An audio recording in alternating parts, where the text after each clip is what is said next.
Hello. Hello. Hello. Hello. Hello. आवाज जा रही है मेरी भगत जी? आ रही बोलो। भगत जी सत साहेब। सत साइड। भगत जी, मेरे को आपसे एक चीज पूछना था। जी। भगत जी, गुरु जी ने ना 5 यज्ञ बताई है, हम्म। जिनमें से जो आखिरी जो यज्ञ होती है धर्म यज्ञ, हम्म। वो हम कैसे करेंगे? मतलब जैसे कि अब 4 यज्ञ तो हम कर लेते हैं, हम्म। जो 5वीं यज्ञ है वो नहीं हो पाती क्या? मतलब अगर हम जैसे मान लीजिए जैसे कि कोई पशु पक्षी है, जैसे जानवर है, जैसे गाय है, अगर हम उसको रोटी दे रहे हैं तो वो हम्म। भी तो दान में आता है ना? नहीं, नहीं, दान में नहीं आता वो। गाय को खिलाओगे क्या मिलेगा? परमात्मा ने भक्ति करने वाले भक्तों को भोजन करवाने के लिए कहा है। गाय भैंस को खिलाओगे आपको क्या मिलेगा? तो दान में उसकी कैलकुलेशन नहीं होती फिर? नहीं, उसकी दान में कैलकुलेशन नहीं होती। अच्छा। वो भक्तिहीन प्राणियों को भी परमात्मा ने भंडारा करवाने के लिए मना किया है फालतू में। अगर आपके कोई घर पे आ जाए भूखा है, उसको तो आप जी भंडारा करवा सकते हैं। बाकी वैसे भाई कहीं जाके वैसे स्पेशली भंडारा करना दान पुण्य के लिए वो मना किया परमात्मा ने।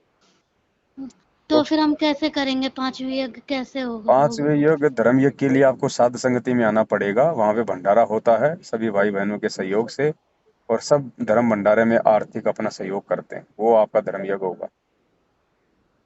या फिर हम जो सत्सेवक हैं, जो सेवाएं चलती रहती हैं, बीच बीच में हम लोग मैसेज डालते हैं जब हमें पैसों की जरूरत पड़ती है, उस समय भाई बहन अपनी सेवा लिखवाते हैं। अच्छा। बाकी और कोई तरीका नहीं है। या फिर गुरु जी आवे तब गुरु जी को दो। या तो हम मतलब अपने पास इकट्ठा कर लें, जैसे गुरु जी कहते हैं 10वां अंश गुरु को दीजिए, जीवन जन्म सफल कर लीजिए। तो हम्म। हम 10वां अंश का पैसा मतलब रख लेते हैं, और फिर उसको फिर जब परमात्मा आते हैं फिर हम उनको दे देते हैं। देखो, 10 वंश का पैसा अपने घर पे लिखो। अगर कहीं और लगाने की अगर आपको जगह नहीं मिल रही है उस पैसे को, 10वां अंश गुरु को देने का मतलब होता है सुपात्र को देने का, जो आपके पैसे का सदुपयोग करे, भाई बहनों की सेवा में लगाए, परमात्मा के मिशन में लगाए। वहां पे दिया जाता है वो 10वां अंश। और खाली वो हम्म, 10वां अंश ही के लिए नहीं बोला परमात्मा ने। वो तो आपकी इच्छा के ऊपर है। आप चाहे 20% निकालो, चाहे 50% निकालो, चाहे आप 90% निकालो। 10% तो परमात्मा ने जीव की कंजूस वाली सोच को देखते हुए कहा कि नालायक कम से कम 100 में से 10 रुपए तो दान में लगाएगा।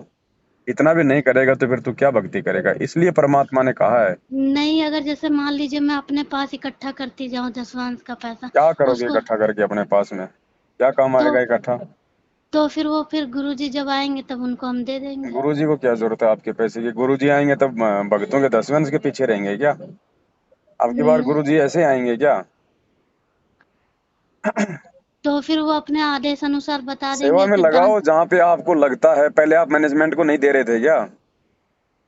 जब आपको दान पात्रों को आप जब जब आप दे रहे थे और आपकी जब आंखों मुझे के पता नहीं सामने, था तब दे रही थी ना भगत जी, ये भी तो सोचिए, जब तो मुझे पता नहीं। चलो उस समय तो आपको पता नहीं था, लेकिन कम से कम अब तो आपको पता हो गया ना कि भाई सत्सेवक क्या कर रहे हैं। हाँ, पता हो गया। अब इतना लेकिन सब अब कुछ इतनी हो रहा है तो बहन जी लेकिन आप ये भी किसी आप ये आप हाँ। ये भी तो सोचिए, आप देखिए, अगर क्या बोलते हैं इतना दूर दूर मतलब सात संगति होती है, कहीं राजस्थान में हो रहा, कहीं कहीं हो रहा, बहुत दूर दूर होता है, तो उतनी दूर हम नहीं पहुंच पाते हैं। मैं नहीं पहुंच पाती तो फिर क्या करूं बताइए? देखो, जिसको अपना धर्म यज्ञ करना होगा वो तो बहन जी वो तो 500 कोस भी जाएगा। जिसको करना होगा वो जाएगा। ये तो एक बहानेबाजी हो जाती है बहन जी। और नहीं आते क्या? और भी तो आते हैं। सबको समस्या है परिवार में। आप पहले भी तो जाया करती थी मैनेजमेंट के यहाँ पे। अब क्या हो गया? तो वो पास पड़ता था ना, और तो क्या दिल्ली बोलते में हैं, 7 संगतियां होती हैं, वहां जाया करो। दिल्ली में पता नहीं चल पाता ना दिल्ली भगत में जी का। वो रामेश्वरी बहन जी है, उसके संपर्क में रहो। और पता क्या चलेगा कि हमेशा आप दूसरों के साथ संगति में जाती रहोगी। आप अपने घर पे कराओ साथ संगति। हम भेजेंगे आपके घर पे भगत। 10 15 20 जो भी हमें बैठ के मालिक की चर्चा करो, भोग लगाओ, भंडारा करो। अच्छा। करो अपने घर पे। भगत जी, मैं अपने घर पे सात संगति कराना चाहती अब हूँ, तो भेजेंगे फिर? क्यों नहीं आएंगे भगत? अगर आप चाहोगी करवाना तो आएंगे। आपके घर में कोई विरोध नहीं होना चाहिए साथ संगति का। अच्छा। हाँ, फिर क्यों ठीक नहीं है। आएंगे भगत भाई? चाहे 5 भगत आओ, मिल के मालिक को भोग लगाओ, बैठ के भंडारा कराओ, आपका तो हो गया धर्म यज्ञ। अच्छा। ठीक है भगत जी, मैं देखती हूँ। भगत जी, एक चीज और पूछना था, जैसे अब हम क्या बोलते हैं, जैसे मंत्र करते नहीं तो जब आरती स्टार्टिंग होती है, जब मोबाइल से करते हैं तो क्या बोलते हैं उस पर हम फिर परमात्मा उसमें मतलब जैसे गरीबदास साहब की जय बुलवाते हैं और मतलब सब हम रामानंद जी महाराज जी की भी हम जय बोलते हैं। तो हम तो सिर्फ मतलब गुरु जी को भगवान मानते हैं ना, तो गुरु जी की सिर्फ हमें जय करनी चाहिए, तो उनका हमें जय नहीं करेंगे तो चलेगा फिर तो। हमने तो छोड़ रखा बहन जी, हम तो 6 महीने से हम तो ना रामानंद जी की जय बोलते ना गरीबदास जी की बोलते। आप देखते नहीं आप सत्संगति की वीडियो? देखती हूँ लेकिन मेरे तो मन में हम ना कहाँ बोलते हैं? काफी दिन से आया, मेरे मन में ऐसा हुआ अब ना तो सबके कि मन में आएगा धीरे धीरे कि हम क्यों बोलते हैं, हम क्यों बोलते हैं। अब तो सबके मन में आएगा क्योंकि समय आ रहा है आगे भक्ति का। परमात्मा सबको अंदर से धीरे धीरे प्रेरणा करेगा। अब तो सबके मन में आएंगी ये बातें। तो फिर जब मंत्र करते तभी भी गुरुजी मतलब बताते जय करने के लिए, तो फिर तभी भी हमें नहीं करना चाहिए, सिर्फ गुरुजी तो परमात्मा। अपने गुरुजी के जय बोलेंगे, लाख बार बोलेंगे, वे भी तो एक भगत की भूमिका में है। गुरुजी तो अपने गुरुजी के जय बोलेंगे। हमने जिनको अपनी आंखों से देखा नहीं, हमने जिनके कोई सत्संग नहीं सुने, ना हमारे को उनके सत्संग किसी काम के, ना रामदेवानंद जी ने हमें आशीर्वाद दिया, ना हमें चाहिए, ना वो हमारा मोक्ष कर सकते, हम क्यों उनकी जय बोलें? हम क्यों अपने जीव हम्म, को जो फालतू में भाई अपना अमल के समय बर्बाद करें? और गरीबदास साहब जी की तो नहीं बोल सकते क्योंकि वो अब गरीबदास जी संत रामपाल जी दोनों एक ही हैं। तो मालिक कहते हैं एक है साधे सब सदे, सब साधे सब जाए। जब पता चल गया कि वो कबीर जी भी यही हैं, वो गरीबदास जी भी यही हैं, तो उनको अलग अलग जय बोलने की जरूरत क्या है? एक बार राजा जनक के यहाँ पे गुरुजी ने बताया कि 9 योगेश्वर आए थे, तो राजा जनक ने 9 को एक साथ ही दंडवत प्रणाम कर दिया।